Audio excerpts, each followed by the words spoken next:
Ration card வச்சிருக்கீங்களா? இனிமே உங்களுக்கு ரேஷன் கடையில பொருட்களுக்கு பதிலா உங்க பேங்க் அக்கவுண்ட்டுக்கே நேரடியா பணம் வரப்போகுது.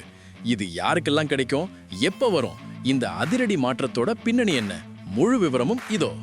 தமிழக ரேஷன் அட்டைதாரர்களுக்கு மத்திய அரசு ஒரு அதிரடியான ஜாக்பாட் அறிவிப்பை வெளியிட்டிருக்காங்க. பொருட்களை வாங்க விரும்பாத பயனாளர்கள் அதற்கு மாற்றாக நேரடி பண உதவியை தேர்வு செஞ்சுக்கலாம்னு சொல்லியிருக்காங்க.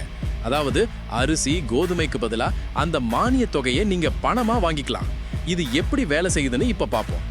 இந்த திட்டத்தை ஏன் கொண்டு வர்றாங்க தெரியுமா? முக்கியமா 3 காரணங்கள். முதலாவது, அரசு செலவுகளை கட்டுப்படுத்துவது. இரண்டாவது, போலி ரேஷன் அட்டைகளை ஒழிப்பது. மூணாவது, ரேஷன் விநியோகத்தில் நடக்கும் ஊழலை தடுப்பது. ஏற்கனவே சண்டிகர், புதுச்சேரி, மகாராஷ்டிரா போன்ற பகுதிகளில் இந்த திட்டம் சோதனை அடிப்படையில் வெற்றிகரமாக செயல்பட்டு வருது. இதுவரைக்கும் 113 கோடி ரூபாய்க்கு மேல மானியமா வழங்கப்பட்டிருக்கு.